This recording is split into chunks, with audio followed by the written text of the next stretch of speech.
Episode 2644, गोली को परिष्कृत करना। भाइयों, वीडियो को ज़्यादा से ज़्यादा लाइक करें, वीडियो को शेयर करें और चैनल को सब्सक्राइब करना ना भूलें। भाइयों, ज़्यादा से ज़्यादा भाई मेंबरशिप लेकर चैनल को सपोर्ट करें। ध्रुव और परी डॉक्टर वर्तमान में मंडावा शहर की एक शानदार इमारत में बैठे थे। अब जबकि मंडावा शहर शौर्य कबीले का आधार बनने जा रहा था, ये स्वाभाविक रूप से ध्रुव का क्षेत्र बन गया। यह इमारत मूल रूप से उत्तरी उजाड़ हॉल के दक्षिणी हॉल मास्टर की थी, लेकिन अब जब दक्षिणी हॉल मास्टर की मृत्यु हो गई, तो ये स्वाभाविक रूप से ध्रुव का निवास बन गया। लगातार यात्रा के कारण ध्रुव और परी डॉक्टर को काफी थकान महसूस होने लगी थी। हालांकि उन्होंने शहर के मामलों को अस्थायी रूप से निपटा लिया था, लेकिन उन्हें आगे क्या करना था ये सबसे महत्वपूर्ण था। शौर्य कबीले की स्थापना निश्चित रूप से आसान मामला नहीं होगा।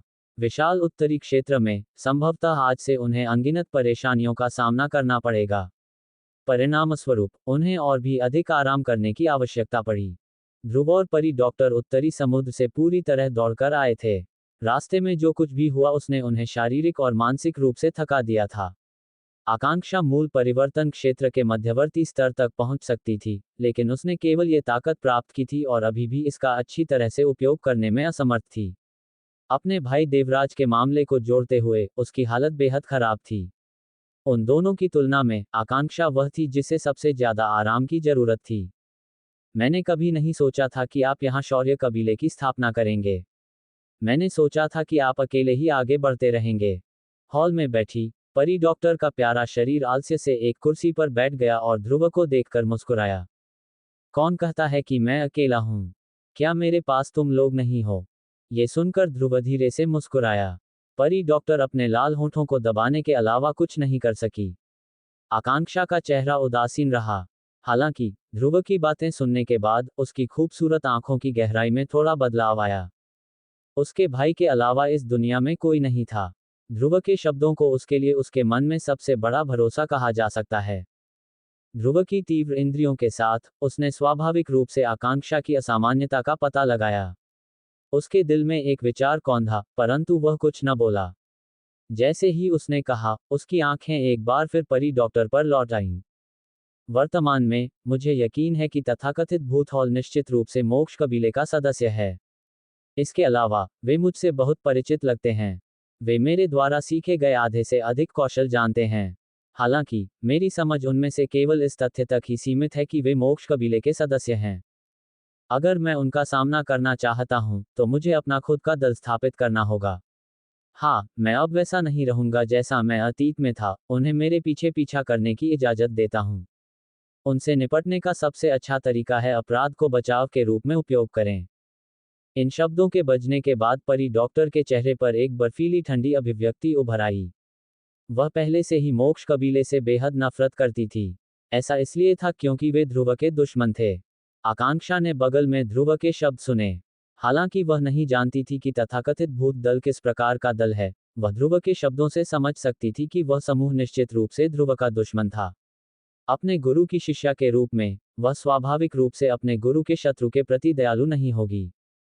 जिसके बाद ध्रुव और डॉक्टर परी आराम करने से पहले कुछ देर तक बातचीत करते रहे। दूसरी ओर ध्रुव ने पलटने और हॉल से बाहर जाने से पहले एक पल के लिए सोचा। एक साधारण खोज के बाद ध्रुव जल्दी से एक हिडन पत्थर के कमरे के सामने पहुंच गया। उसने पत्थर का दरवाजा खोला और उसमें प्रवेश किया। वह पालथी मारकर बैठ गया और अपनी उंगली हिलाने लगा। उसके सामने एक विशाल औषधीय कड़ाही प्रकट हुई। ये शांत आकाश कड़ाही था। एक और शौर्य टोली की स्थापना भूत दल के साथ उनके भविष्य के मुकाबले की तैयारी के लिए थी। दूसरी ओर ये ध्रुव की पश्चिमी क्षेत्र में वापसी की तैयारी के लिए भी था। हालांकि पश्चिमी क्षेत्र की घटना में 4 महान दल के नेता पूरी तरह से नष्ट हो गए थे, लेकिन उनकी बची हुई ताकत निश्चित रूप से सागर द्वारा निगल ली जाएगी। अब तक भी ध्रुव इस व्यक्ति की असली ताकत से अनजान था। ये व्यक्ति वास्तव में एक बहुत बड़ी समस्या थी। इसके अलावा ध्रुव को अभी भी स्पष्ट रूप से याद है कि सागर के बगल में एक काले कपड़े वाला व्यक्ति चल रहा था। वह व्यक्ति भूत हॉल का कोई व्यक्ति था। इस बिंदु से ध्रुव भी समझ सकता था कि सागर ने उसे क्यों निशाना बनाया था। यदि उस समय उसकी किस्मत अच्छी नहीं होती, तो संभावना थी कि उसे सागर ने पकड़ लिया होता। कई झड़पों के बाद ध्रुव और सागर पहले से ही नश्वर दुश्मन बन गए थे। इसलिए ध्रुव निश्चित रूप से सागर को मार डालेगा। हालांकि सागर की रणनीति को देखते हुए ये संभावना थी कि पूरा पश्चिमी क्षेत्र उन मुख्य गुटों के प्रतिबंध के बिना उसके हाथों में आ जाएगा। उसकी ताकत इतनी जबरदस्त थी कि ध्रुव अकेले इससे नहीं निपट सकता था। इसलिए ध्रुव को इस बार पश्चिमी क्षेत्र में अपनी वापसी का समर्थन करने के लिए पर्याप्त ताकत रखने की आवश्यकता थी। शौर्य टोली निस्संदेह सबसे अच्छा विकल्प था। हालांकि लोगों का दिल जीतने के लिए अभी भी कुछ शर्तें थीं। उदाहरण के लिए, पर्याप्त रूप से घूमने वाले लोगों के लाभ। 9 सितारा शक्तिदेव के लिए आध्यात्मिक गैदरिंग गोली एक ऐसा खजाना था जिसे वह बिल्कुल भी अस्वीकार नहीं कर सकता था। 4 घंटे बाद ध्रुव के शरीर में आध्यात्मिक शक्ति एक बार फिर अपने चरम पर लौट आई थी। तभी उसने अपनी स्टोरेज रिंग से गोली का फॉर्मूला निकाला और उसकी सावधानीपूर्वक जांच की। इसके बाद उसकी स्टोरेज रिंग से एक के बाद एक औषधीय सामग्रियां उड़ने लगीं। उसी समय उसके सामने औषधीय कड़ाही में प्रचंड रोशनी जलने लगी। मूल रूप से मंद पत्थर वाला कमरा तुरंत उज्ज्वल रोशनी में बदल गया। कुछ वर्षों में ध्रुवन केवल रैंक 4 के हकीम से रैंक 5 के हकीम तक पहुंच गया था, बल्कि उससे भी अधिक शक्तिशाली उसके शरीर में दिव्य रोशनी थी जो एक साथ मिल गई थी। हड्डी कंपाने वाली रोशनी और समुद्री दिल रोशनी के विलय से बनी नई प्रकार की दिव्य रोशनी स्पष्ट रूप से पहले की तुलना में कई गुना अधिक मजबूत थी।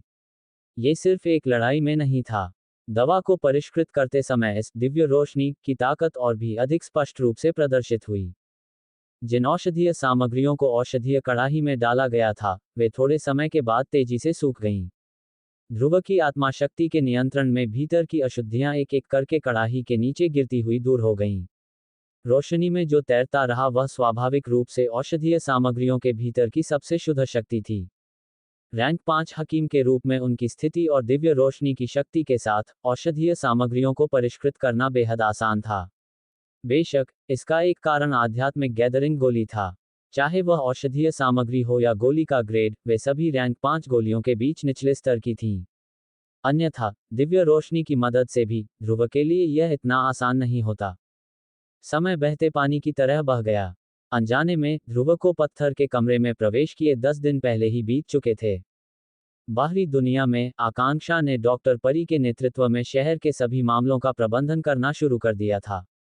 नवजोत और बलबीर ने भी रुकने की हिम्मत नहीं की क्योंकि उन्होंने शहर के अधिकांश गुटों को इकट्ठा करने में मदद की।